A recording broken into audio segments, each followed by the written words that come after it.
Olá a todos e bem-vindos às nossas Prenatal Wellness Talks, estas conversas sobre bem-estar pré-natal. Desta vez eu tenho o prazer de entrevistar a Cátia Vieira, do projeto Gerar Amor. Olá, Cátia, obrigado por teres aceito o meu convite, por estares aqui hoje. E Obrigada, Elsa. antes de começarmos a falar sobre a importância do ambiente afetivo, familiar e social para o desenvolvimento do bebê, fala-nos um pouco sobre ti e sobre este teu projeto. Então, muito bom dia, muito obrigada também pelo convite. É uma honra estar aqui, muito obrigada mesmo. E vou falar um bocadinho então sobre mim, quem é que eu sou, não é? Para, começando por explicar isso. Eu sou, antes de mais, a minha formação de base é enfermeira parteira, enfermeira especialista em saúde materna e obstétrica, aqui em Portugal. E eu vim desenvolvendo ao longo dos anos conhecimento e fazendo formações em outras áreas, áreas da saúde mental, da saúde emocional, do espiritual também. Então fui juntando, adicionando à minha prática clínica, no centro de saúde onde eu trabalhava, fui adicionando assim homeopaticamente, digamos, algum deste manancial, algum deste conhecimento no cuidado que tinha com as grávidas. Portanto, eu no centro de saúde, eu era responsável pela saúde materna e eu acompanhava cerca de 100 grávidas por ano. Eu trabalhei lá durante 10 anos, fazia o acompanhamento e fazia a vigilância da gravidez, não é? E fazia a preparação para o parto, também comecei lá a preparação para o parto com uma equipa, e comecei também depois de me tornar especialista, um programa de vigilância da gravidez em complemento com o médico, mas que tinha algumas sessões, algumas consultas de forma individualizada, em que era apenas a enfermeira especialista. E a partir daí, o que é que aconteceu? Eu comecei a sentir, para te explicar o percurso, não é? Comecei a sentir que aquilo que eu tinha para oferecer naqueles 20 ou 30 minutos de sessão da consulta era pouco. Eu já via muito mais, não é? Eu comecei a abrir a minha capacidade de ver o que é que estava por trás daquela queixa e eu já sentia a necessidade de ajudar a mulher emocionalmente com aquela questão que ela trazia. Portanto, ela falava-me de um sintoma e eu percebia pela entrevista que lhe fazia algumas questões emocionais que estavam por trás. Perdão. Então começou a ficar assim pequenino aquele espaço para mim. Depois algumas amigas começaram a dizer: mas porquê é que tu ainda estás aí? Não é? Precisamos de ti aqui fora. E eu, pronto. Então chegou um momento, foi muito difícil essa decisão, porque eu amava o que fazia lá, mas realmente sentia que precisava mais. Então depois passei, queria a gerar amor, né? Despedi-me, queria a gerar amor. E a Gerar Amor, que é um projeto que vem desta minha vontade de juntar aquilo que é o convencional com o espiritual, o emocional, o energético, não é? O mental, o ambiente, não é? Portanto, unir toda esta multidisciplinaridade, não é? No atendimento, no cuidado, desde a pré-conceição à gravidez, ao parto, ao pós-parto. E entretanto, portanto, a Gerar Amor já sofreu muitas metamorfoses, não é? Desde aí. Isto já foi em 2018 que eu saí, ela já sofreu muitas metamorfoses. Então, eu senti, portanto, entretanto, eu já tive mais dois filhos. Eu tinha tido a minha primeira filha, que era a Lara, e foi com ela que veio esta transição, porque eu senti, para já sentia que colocá-la no infantário era uma coisa que me doía muito, que me gostava muito. O horário que eu trabalhava também achava que não podia ser. Comecei a contestar muito e a sentir que a maternidade me puxava muito, me envolvia muito. E também com a terceira filha eu percebi que fazia parte da minha missão. Percebi que também era a minha missão, porque até lá eu via o trabalho muito como aquilo é que é a minha missão. Mas depois eu comecei a sentir, não, a maternidade também é missão. E então, isto para dizer, porque é que eu trago os filhos? Porque a minha filha, a minha primeira filha principalmente, foi a grande ah, impulsionadora, Foi a a grande. catalisadora. É isso, é essa a palavra, a catalisadora de eu ir mais fundo, sabes? De eu me questionar mais. Mas porquê que isto acontece assim? Não só comigo, mas com as mulheres que eu apoiava, não é? Porque Eu já tinha muito conhecimento antes de ser mãe, mas faltava ali qualquer coisa que eu ainda me questionava. Mas porquê, se elas têm o conhecimento, porquê é que elas vão parir e algumas acontecem desta forma e outras acontecem de uma forma não é tão fora daquilo que era a expectativa e difícil e doloroso, não é? Claro que eu tenho noção que os profissionais que estão do outro lado também impactam muito, não é? Claro. Mas aqui eu tentava perceber dentro delas, o que é que existe dentro delas para criar isto, não é? O que é que está. Porque sentia muito ir para aí, de ir para dentro, perceber o que é que havia dentro. E então na minha filha foi muito assim, foi viver desafios, porque nós tivemos um parto muito desafiante, muito difícil de 36 horas, um parto grande, é longo, com muitos desafios e hospitalar.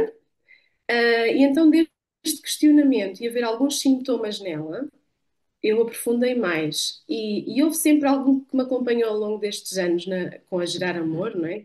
Com esse trabalho, que era, eu sentia a necessidade de ir curar e de ajudar as mulheres a curarem a experiência que elas viveram, aquilo que elas sentiram de difícil, de doloroso e que guardavam, porque eu percebia que havia depois uma relação, não é? Na próxima gravidez, com o bebê também, no cuidado com o bebê, percebi que havia ali uma relação que interferia no vínculo, que interferia naquilo que o bebê também sentia. Então, tudo o que eu fui vivendo também com a minha filha na minha maternidade, e experimentando e ampliando o conhecimento, eu fui trazendo para gerar amor e para o cuidado, lá está, desde a pré-conceição até depois ao cuidado com o bebê. E é isto que eu faço, né? Portanto, é este cuidado, esta atenção personalizada, é ir à história, é ressignificar a história, não só do parto que a mulher tem, mas da própria história de parto, não é? E de outras histórias transgeracionais e até de vidas passadas. Portanto, podemos ir até onde o campo mostrar, não é? Até onde o campo E mostrar que é isso necessário. leva-me à minha pergunta seguinte, que é qual é que é a importância desse ambiente afetivo, não é, na mulher, para o desenvolvimento do bebé, que ainda está dentro da barriga da mãe, não é? Portanto, o que é que, na tua experiência, qual é que foi? Qual é que é essa importância e também qual é que são os desafios que as mulheres enfrentam mais, que tu sentiste, falaste agora um pouco, durante a gravidez? Então, pensando assim um bocadinho, para mim é super importante, não é? Tenho essa consciência e foi uma consciência que eu, antes de ser mãe, eu não sabia nada disto. Eu fui apanhada completamente desprevenida. Por isso eu acho tão importante as mulheres olharem para si, para dentro, para a sua história, porque eu fui apanhada na curva, não é? E podia ter feito, está tudo certo, né? Foi tudo como tinha que ser, isso trouxe-me este trabalho, mas isso eu vejo que se trabalharmos a prevenção, podemos fazer muita diferença, muita diferença. Então, Eu acho interessante dizeres isso em relação por seres enfermeira e dizeres que foste apanhada na curva, porque eu digo exatamente a mesma coisa. Eu sou professora de yoga e na maternidade, na gravidez, eu fui apanhada na curva e no parto eu fui apanhada na curva. É engraçado, porque as pessoas pensam que, então, se tu és professora de yoga ou se tu és enfermeira, tu já sabias tudo. Não, não, não. não, estamos todas a aprender. É mesmo. Sabia muita coisa, né, da parte prática, mas ainda assim, da parte prática, mesmo assim errei, né? Mesmo assim cometi erros, né? O que é que valeu? Valeu também rede, não é? A rede é muito importante, tu teres recursos. Eu costumo dizer que teres recursos também significa teres esse recurso interno de dizer eu posso pedir ajuda, eu posso procurar mais, não é? Então, respondendo à tua questão, a sociedade, o ambiente familiar onde a mulher está, o seu ambiente emocional, eu diria que determina quase tudo. Porque nós sabemos, não é? Isto é ciência, nós temos a epigenética que nos tem vindo a clarificar aquilo que já há muitos anos também se sabe, não é? Desde a antiguidade, mas tem vindo a clarificar que o que molda a expressão dos genes é o ambiente. Então, quem é que é o ambiente do bebê? É a mãe, não é? É o seu campo emocional, é aquilo que ela sente. Por isso é muito importante como é que esta mulher se está a sentir na gravidez. E nós sabemos que a saúde mental tem vindo a deteriorar-se, não é? E está previsto que vai piorar nos próximos anos. E é preciso olhar aqui para trás um bocadinho, não é? É preciso olhar, estão todos muito focados, não é? Aqui com a questão, como é que a pessoa está agora, o que é preciso fazer agora, que medicamento se dá agora, mas se nós formos olhar, e porque eu vejo isto também mesmo os psicólogos não têm todos formação na área da perinatalidade e mesmo eles desconhecem esta é a origem, não é? Eu digo que é a origem da questão, que é, se nós cuidarmos mais desta mulher, levando informação antes de mais, levando conhecimento, ensinando-a também a conectar-se mais com ela, com as emoções, com o corpo, porque nós, não é, desaprendemos isto. Não é? E nós mulheres precisamos tanto, nós mulheres e homens, não é? Mas aqui porque temos esta responsabilidade de carregar a vida, não é? De gerar a vida, precisamos disto, precisamos de ir curar. Eu sinto isso assim, dessa forma. E então, como nós estamos nesta sociedade que falta-lhe este conhecimento, não é? Mesmo as próprias mulheres, eu às vezes tenho mulheres, eu recentemente tive uma questão assim de um bebê que estou a ajudar, que ela não sabia que tinha que se conectar com o bebê na gravidez, que tinha que falar com ele.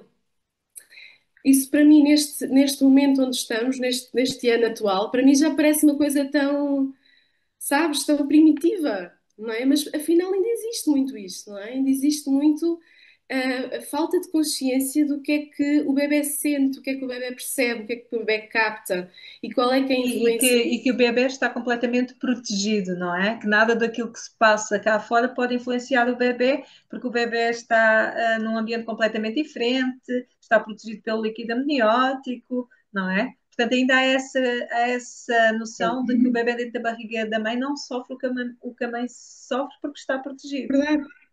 É verdade, e ele até um certo nível, sim, ele está protegido e é bom nós acreditarmos que é essa proteção, não é?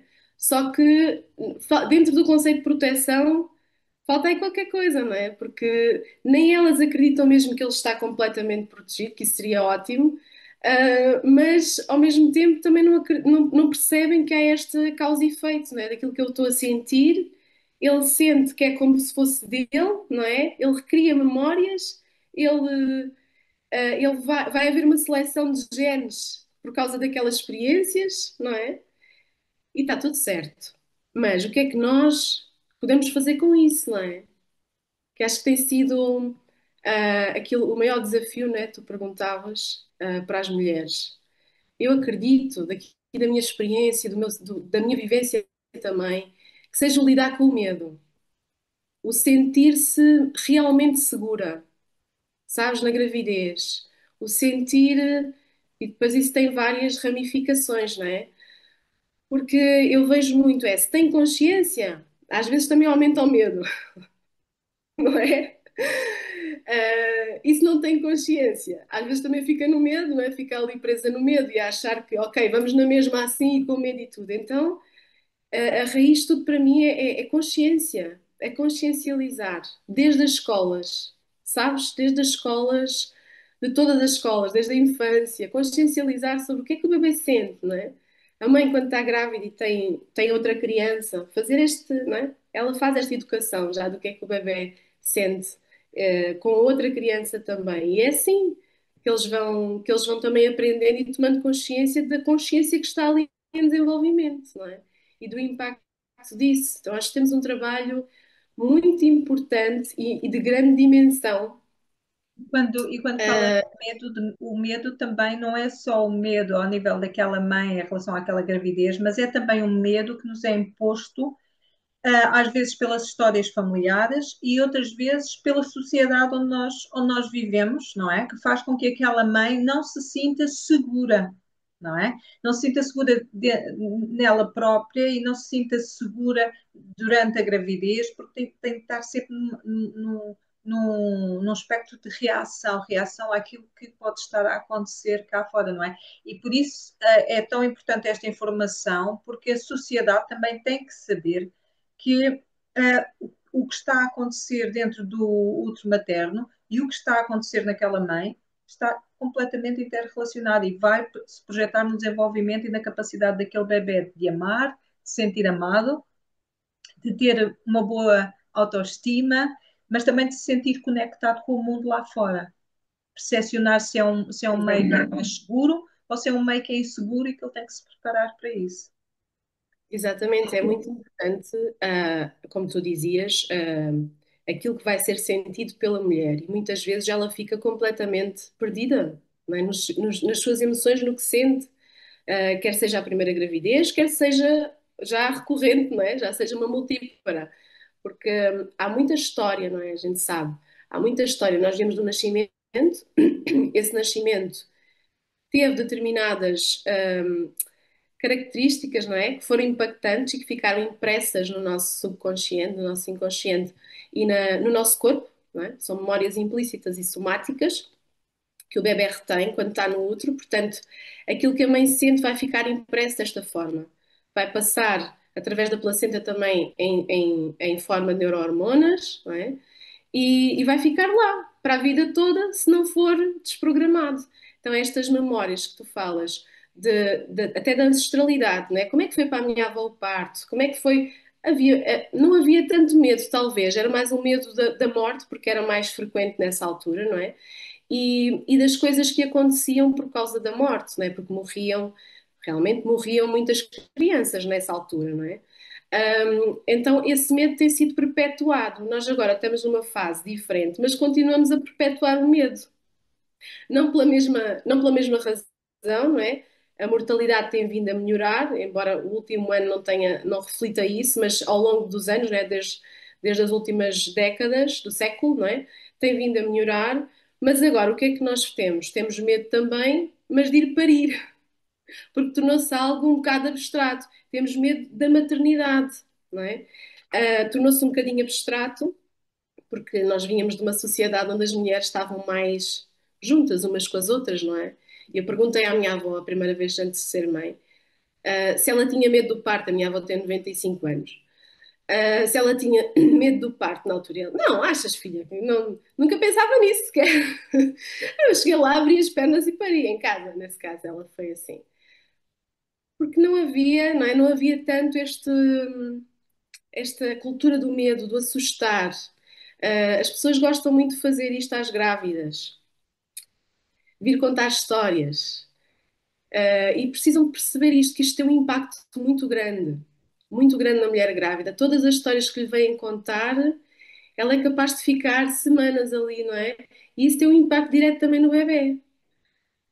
Porque, ok, ela pode ter recursos e cuidar do que está a sentir e voltar a centrar-se naquilo, né, focar-se naquilo que ela quer, mas ela também pode ser muito negativamente influenciada. Isso pode culminar, né, pode ter um desfecho relacionado com as histórias que foi ouvindo e da falta E também de como é que achas que uma mulher se pode preparar emocionalmente, principalmente numa sociedade em que nós temos estas rotinas exigentes, temos stress no trabalho, temos desafios da vida que são diários? Como é que achas que essa mulher, essa família se pode preparar para que o seu ambiente afetivo seja mais tranquilo e harmonioso?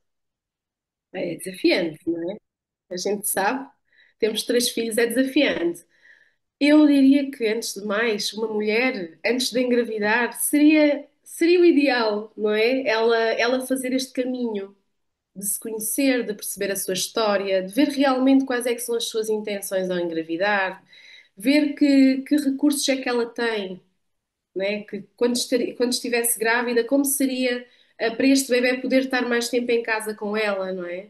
Uh, Pelo menos os 3 primeiros anos de vida seria assim, ouro, não é? Nós sabemos que para termos bons resultados de saúde mental, é desde a concepção, não é? Para termos uma sociedade mais humanitária, mais pacífica, estes cuidados são muito importantes, desde a pré-conceição, gravidez, não é? Tudo o que se vive é muito importante. E é preciso a sociedade saber acolher estas mães, não é? Estas mulheres. Então, esta mulher antes, seria bom que se ela pudesse planear tudo isto. Como é que ela vai viver essa fase? Como é que ela pode fazer, não é? A nível, seja profissional, seja do companheiro que está a escolher, faça uma boa seleção, não é? E eu Mas digo que que se conheça. nós somos as guardiãs do portal de tudo o que sai, mas também de tudo o que entra. Exatamente. Portanto, para depois não se arrependerem muito, não é? Porque lá está, são as escolhas conscientes. Não é? Claro que não há situações perfeitas, não há. Se formos pensar assim, nunca ninguém engravida, não é? Pensar só vou engravidar assim. Não, mas ir fazendo, não é? Ir fazendo, ir se questionando. Agora, já estando grávida, portanto, isto para cada fase, já estando grávida, pois o que é que podemos fazer? É procurar, igualmente, procurar alguém que acompanhe, alguém que vá, que atenda não só as questões práticas, não é? Ou uma ou várias pessoas, não é? Pode haver uma que vai mais para as questões práticas e outras para as emocionais, mas a parte emocional e de cura, de transformação, é fundamental. É fundamental para nós conseguirmos estar presentes, alinhadas, neuroreguladas, não é? Na maternidade, porque se nós fizermos o trabalho antes, pode ser na gravidez, não é? Estando grávidas, aprendermos a nos autorregular, a perceber o que é que nós gatilhamos, com o quê, se estamos a ficar ativadas com alguma coisa na gravidez e perceber o que é que lá atrás me fazia sentir assim, não é? E depois, portanto, ir indo caminhando ao longo da gravidez, o que é que isto vai fazer? Vai fazer com que, depois de ter o meu bebé, não só pelo parto, o parto, não é, tem um impacto, porque aquilo que nós vivemos na gravidez vai impactar o desfecho do parto, não é? Portanto, as experiências, a vinculação, que é tão importante, vai impactar este parto que nós vamos viver. Portanto, não é só responsabilizar os outros e o sítio onde fui parir, mas sim o que é que estava aqui dentro, o que é que eu alimentei a gravidez toda. Portanto, para depois termos um bebê, que é aquele desconhecido, não é? Principalmente se somos mães pela primeira vez, mesmo tendo muita bagagem, não é? E sendo profissionais da área, depois de termos este bebê, que nós possamos saber dizer assim: ok, agora preciso mesmo de parar, preciso mesmo que o pai fique um bocadinho com o bebê, ou alguém que venha aqui um bocadinho, porque eu preciso de me escolher, porque senão eu não vou saber estar presente da mesma forma. Eu vou surtar, não é? Eu vou a gritar mais alto, vou falar mais alto, vou me zangar, não é? Vou sair do meu centro, não vou conseguir estar mesmo presente para eles. E isso, com isso nós pagamos um preço muito caro. Para já a culpa, não é? A culpa vem e cresce e assombra, não é? E às vezes eu lido com mulheres que já estão tão imersas, sabes, na culpa, que já aconteceram tantas coisas que É, elas já nem. fala-nos um pouco de uma história com alguém com quem tenhas trabalhado e que ilustre esse impacto sobre o trabalho que fizeste nessa mulher e nessa relação com o bebê. Olha, tenho várias situações assim. Ahm, assim, mais recentemente, porque eu acho que não falei isso, mas mais recentemente, eu este ano, depois de ter tido a Aurora, tive mais a trabalhar com trauma perinatal, né? Onde eu me tenho estado, a área onde eu tenho estado a especializar mais, este último ano que passou, é no trauma perinatal, quer seja a nível de prevenção, não é? Nisto com as grávidas, quer seja depois com os bebés. E depois desenvolvi um método neste sentido que trabalha mais as memórias intrínsecas do bebê, não é? Aquilo que ele viveu, e trabalho com a mãe aquilo que ambos viveram, trabalhamos o vínculo. Isto para contextualizar. Então, daqui, tenho várias situações deste trabalho que fizemos na gravidez, que depois tem impacto no bebê que vem, não é? Como é que este bebê está. E aqui, a nível de prevenção, posso contar aqui, partilhar uma história breve daquilo que observo, é que, por exemplo, tenho uma situação tive de uma grávida que viveu situações desafiantes na gravidez em que a gravidez não era desejada, mas pronto, depois foi trabalhado, não é? E houve a aceitação do companheiro também, e havia sempre muitas questões que afetavam o vínculo naquela gravidez. E era tudo novo para ela. Pronto, havia muitas coisas que eram novas para ela e eram estranhas. Tudo isto que eu falava, né, da parte ancestral, do parto, então foi tudo coisas novas que vinham assim, e às vezes é assim, vem, a pessoa precisa de estar preparada para ir percebendo também algumas coisas e percebe no nível que lhe é possível. Então depois, esta experiência de parto, nós fomos até onde foi possível, não é? E acabou por ser uma cesariana. Mas foi uma cesariana em que, tanto na gravidez, houve sempre este trabalho de conexão com o bebê, de explicar sempre ao bebê o que é que se passava. Portanto, esta reparação, que eu normalmente faço com os bebés depois, com o inconsciente e com a mãe, não é? A mãe que faz ao bebê e eu ensino. Dizendo coisas específicas sobre aquilo que aconteceu. Esse trabalho que eu faço e vejo nos bebés, que eles melhoram, ou seja, um bebê que está com uma muita ansiedade de separação e choro, ele acalma quando se faz isso, não é? E sente-se mais seguro, portanto, ele recupera este vínculo. Eu aqui na gravidez, portanto, eu passei a fazer isto porque eu comecei a observar os bebés e pensei, então, mas se eles estão cá fora, e aí de lá dentro é igual, não é? Portanto, podemos fazer a mesma coisa. Então, ao fazer este trabalho com esta mulher na gravidez, e ressignificando o que ia acontecer, daquilo que ela sentia, desidentificando o bebê, daquilo que era da mãe, daquilo que era dele, mesmo passando depois por uma cesariana em que ela logo ressignifica a cesariana, aquilo que o levou à cesariana. Este bebê é um bebê que tem um comportamento completamente atípico em relação aos outros que costumam estar nas mesmas circunstâncias, sabes? E que não é feito trabalho interior. Não há esta consciência, esta conexão consciente com o bebê, esta comunicação. Como é que tu identificas um bebé, ou quais é que são essas características de um bebé de cesariana, e depois desse bebé, o que é que achas que mudou? Então, normalmente estes bebés, nas circunstâncias que foram, que aconteceram, costumam ter ansiedade de separação, costumam estar mais alerta, com muitos espasmos. Costumam ser bebés que precisam de de estar sempre na mama quase. Estão quase sempre na mama.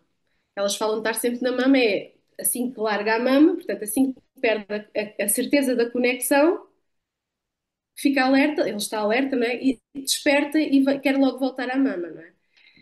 E isto também acontece muito porque a mãe emocionalmente, por vezes, também não está bem, não é? Precisa de colo e é quase como aquele bebê estivesse sempre a garantir aquela segurança daquela mãe. Neste caso, como houve logo a reparação, como foi logo criada uma memória, digamos, mais realista sobre o que realmente aconteceu internamente com a mãe e com aquele bebê, ah, não havia essa necessidade de separação porque ele sentia-se seguro no vínculo. Portanto, aquilo que aconteceu ali não é igual para todas as cesarianas, não é? Estamos a falar aqui de um caso muito específico, porque depende do tipo de cesariana, depende se houve comunicação ou não, não é? Depende se foi de uma emergência ou não. Estes bebés podem passar a duvidar do sentimento de estar seguros aqui na vida e de se a mãe vai estar lá ou não, ou vai desaparecer, não é? Portanto, este sentimento de que a mãe, de que o vínculo é permanente, não é? E seguro. Isso normalmente pode acontecer com uma cesariana, mas depende, não é? Depende, cada caso é um caso. Mas, de regra geral, isto acontece. Ou em oposição, são bebés que podem querer dormir muitas horas e apagar-se muito, podem nem ter assim muita vitalidade para mamar até, não é? Ah, Portanto, estes opostos podem acontecer. E neste bebê não, era um bebê que estava super tranquilo, que teve ali um bocadinho a questão de adormecer mais na mama, mas imediatamente foi cuidado e ele tinha esse vigor.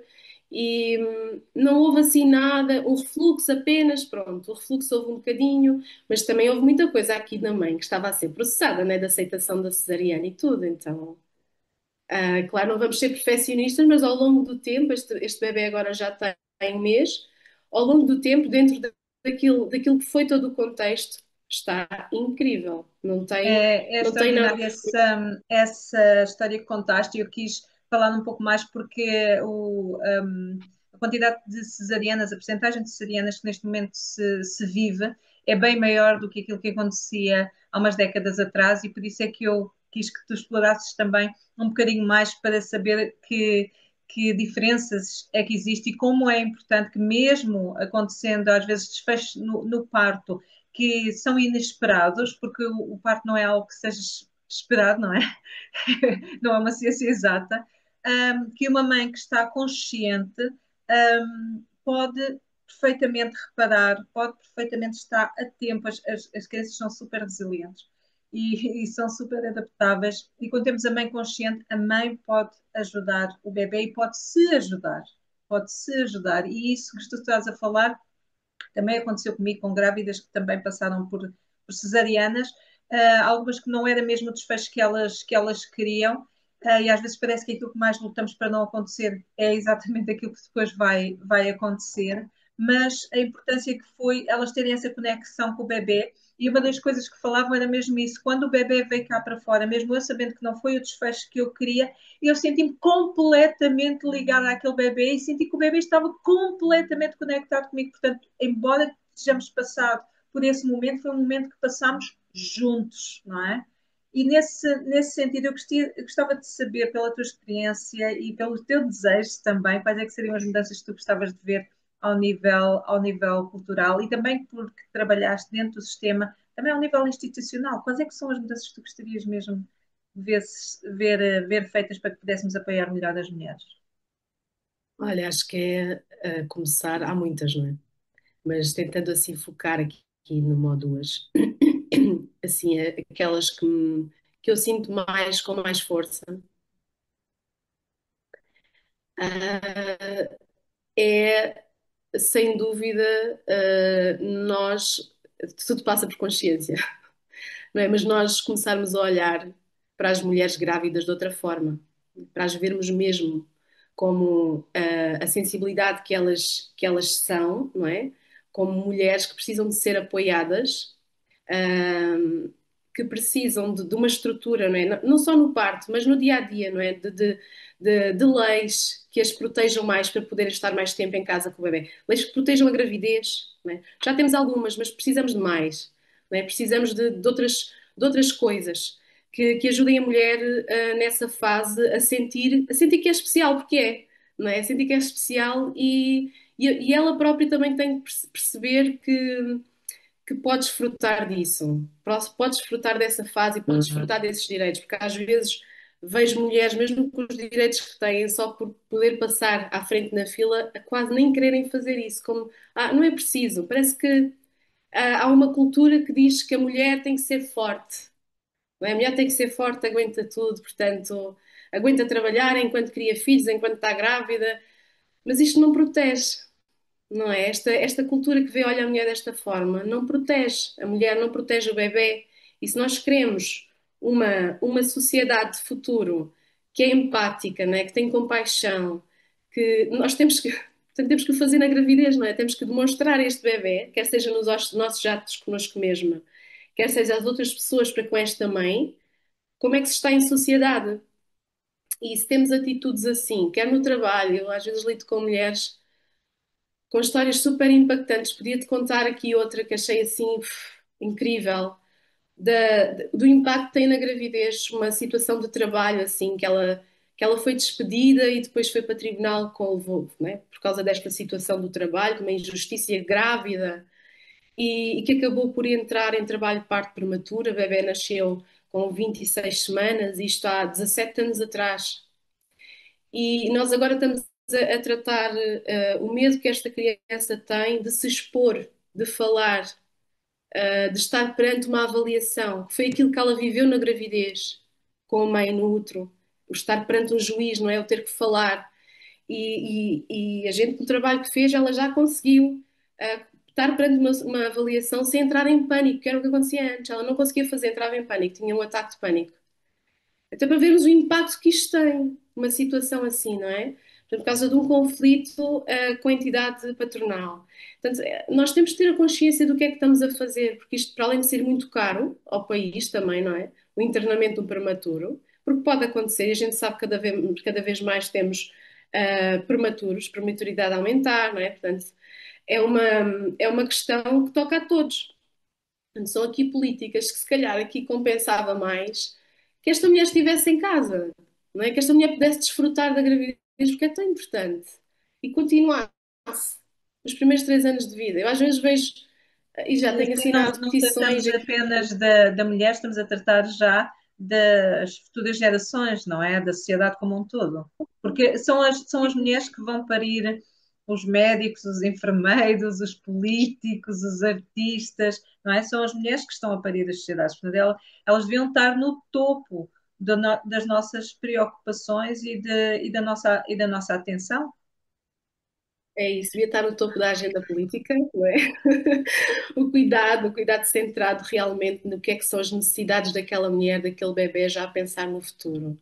E acho que isso também passa por não só ensinar nas escolas, como a gente falava há bocado, mas também aos médicos, aos neonatologistas, aos pediatras, aos obstetras, a outros profissionais que trabalham com crianças, aos psicólogos, psicologia perinatal, mas não só ensinar a psicologia perinatal, mas levá-los mesmo a vivenciar experiências.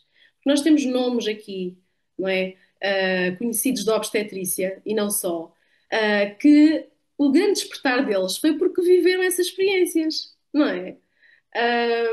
Como o Michel Adam, por exemplo, mas o Lamaze também foi assim, foi por viverem as experiências que contactaram, memórias, né, que contactaram do seu próprio nascimento. Então acho que mais do que só falar, vivenciar, não é? E estamos numa era, não é? Assim, até de vivenciar e experienciar muitas coisas mais espirituais, até acho que seria interessante incluir isto como uma vivência até no trabalho académico. Por que não, não é? Por que não? Experiência somática, o rebirthing, algo que, hipnose até, algo que vá lá atrás e nos permita sentir. Porque acho que quando nós sentimos tem outro impacto, fica gravado de É, uma a outra partir do forma e momento que nós sentimos, mesmo que alguém nos venha dizer, isso não é verdade, nós já não acreditamos, porque sentimos, nós vivenciamos, já é impossível alguém nos dizer que isso não é assim, não é? Exatamente. Exatamente, é mesmo isso. Tens alguma Eu tive, mensagem que gostasses de deixar para as mães ou para os profissionais que nos estão a ouvir, mesmo para terminarmos? sim, então, para as mães, eu diria, escolham-se e conheçam-se bem e procurem recursos. Procurem os vossos recursos, seja para poderem estar descansadas a viver a maternidade, conectadas, presentes, seja para apoiarem essa jornada. Alguém que vocês sintam que traz este conhecimento. Procurem o conhecimento e procurem conexão com o bebê e comunicação, porque isso, mesmo que tenha acontecido algo grave, repara muito. Não deixar o bebê sozinho na sua experiência. E aos profissionais eu desejaria que todos cuidassem centrados no coração, não só com o conhecimento, mas que pudessem alinhar o conhecimento que têm ao coração e empatia pelos outros, com muita consciência de que estamos ali a cuidar do futuro da humanidade, tanto a mãe como o bebê. Obrigado, Kátia. Obrigado por este momento. Já vai longo, havia muito mais para Obrigada dizer, também. mas vamos ficar isso para uma próxima vez. Muito obrigada por aceitares o nosso convite. É uma alegria estar Obrigada contigo. também, foi um Grande prazer. beijinho. Obrigada. Obrigada.